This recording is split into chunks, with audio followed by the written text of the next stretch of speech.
A Bíblia não é um livro sobre você. Ela também não é um manual de instruções ou algo místico para você abrir e tirar a sorte do dia. A Bíblia é um livro sobre Deus. E você precisa saber disso para seguir em frente, para ler cada página da forma correta, da forma adequada. Quando você acredita que a Bíblia seja um livro sobre você, ou que sirva para te ensinar a como viver, ou para te garantir o quanto você é amada, maravilhosa e perdoada, você não está entendendo o propósito dela. Eu sei que a nossa vontade é que ela responda quem nós somos ou o que nós devemos fazer. Isso tornaria tudo muito mais fácil. Seria apenas seguir passos. Mas você precisa entender que as nossas inseguranças e os nossos medos nunca irão desaparecer pelo conhecimento de quem nós somos. Isso só é possível pelo conhecimento de quem Deus é. E aí sim, na revelação de quem Ele é, nós podemos nos descobrir, podemos descobrir algo sobre nós. O que nós não podemos fazer é inverter esse processo e tentarmos nos descobrir primeiro. A Bíblia fala sim quem nós somos. Mas quando a Bíblia fala sobre quem nós somos ou o que nós devemos fazer, ela faz isso através das lentes de quem Deus é. Deixa eu te dar um exemplo. Quando nós lemos a palavra e a palavra nos diz que Deus é misericordioso, você passa a olhar para si mesma e percebe que não há misericórdia em você. Quando você lê que Deus é justo, você percebe o quanto é injusta. Se você vê o quanto Deus é verdadeiro, você reflete sobre a falta de verdade que há em seu coração. Entende? Diante dele e compreendendo quem ele é, percebemos quem nós somos de fato. Contemplar esse Deus santo e maravilhoso revela o quanto nós somos pecadoras e o quanto nós necessitamos dele. E é dessa forma que nós chegamos ao arrependimento. E nos arrependendo, nós mergulhamos cada vez mais no amor de Deus e nos conformamos à imagem dele.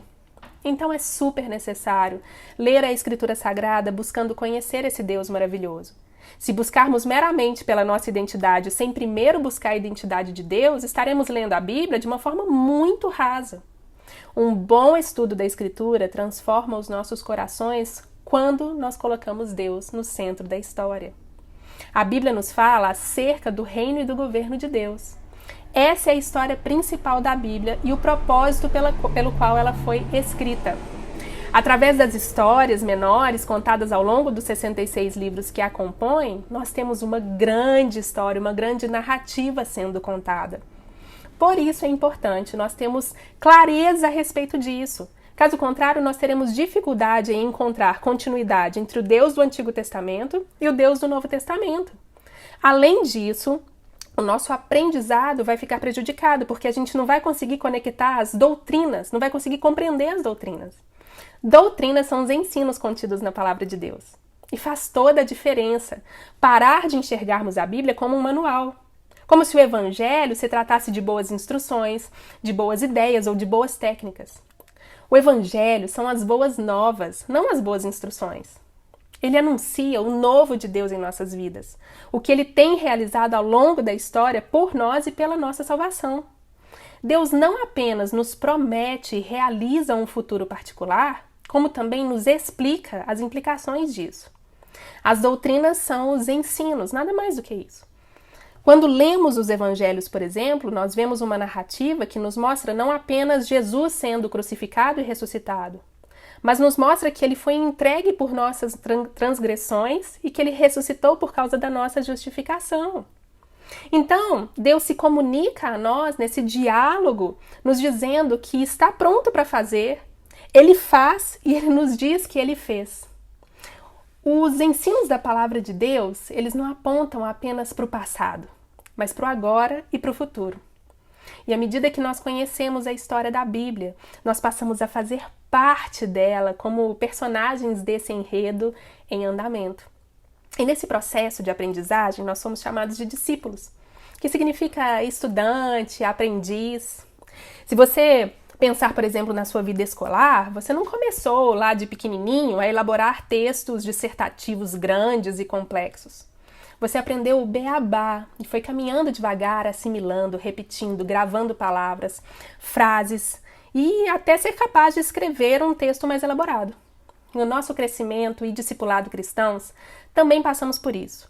Somos apresentados a palavras como Deus, redenção, justificação, escatologia. E aos poucos essa linguagem faz tanto sentido para nós que passamos a elaborar perguntas importantes. Levamos dúvidas às pessoas e desejamos que essas respostas nos deem razões para a fé que nós processamos. Então nós começamos a relacionar as várias doutrinas, os vários ensinos uns com os outros, ordenando um sistema de verdades. É assim que nós passamos a conhecer aquilo que cremos e por que cremos. E é no momento em que a doutrina é entendida no contexto dessa maravilhosa narrativa que nos vemos apaixonadas pela graça de Deus em Jesus, nos rendendo a louvá-lo, a glorificá-lo. A sã doutrina, a doutrina verdadeira, é um combustível para a nossa adoração. Então, entender a história da Bíblia, o propósito dela, conhecer a narrativa dessa grande história principal, nos ajuda a conectar as doutrinas e nos ajuda a viver, de fato, os ensinos da palavra. E a sermos moldadas segundo o caráter de Deus, o que reflete nas nossas ações, nos nossos relacionamentos, no nosso falar, enfim, em tudo que nós somos. Eu quero finalizar o vídeo de hoje te convidando a uma reflexão. Como é que você tem lido a Bíblia? Para buscar respostas, para ver a sorte do dia, buscando a si mesmo antes de buscar a Deus? Você entende a história principal da Bíblia? Você consegue ver cada livro apontando para Jesus? Acho que nós vamos precisar falar um pouquinho sobre esse fio condutor que liga todas as histórias da Bíblia, né? Vai ser o assunto do nosso próximo vídeo, que tal? Agora eu quero orar com você. Eu oro para que o Senhor possa te abençoar, para que você consiga, de fato, enxergá-lo através de cada palavra da Escritura Sagrada. Eu oro para que você sinta sede do Senhor na sua vida e que ao contemplar a beleza dele, ao contemplar o caráter dele na Escritura, você possa ser moldada segundo esse Deus maravilhoso. Eu oro, minha irmã, para que você deseje buscá-lo como a tesouros preciosos. Eu oro para que a sua vida reflita esse Deus maravilhoso que te salvou, esse Deus maravilhoso que conversa com você, que tem um relacionamento com você. Eu oro para que você sinta a presença dele e para que a sua vida seja realmente para o louvor da glória de Deus. Um beijo, fique com Deus.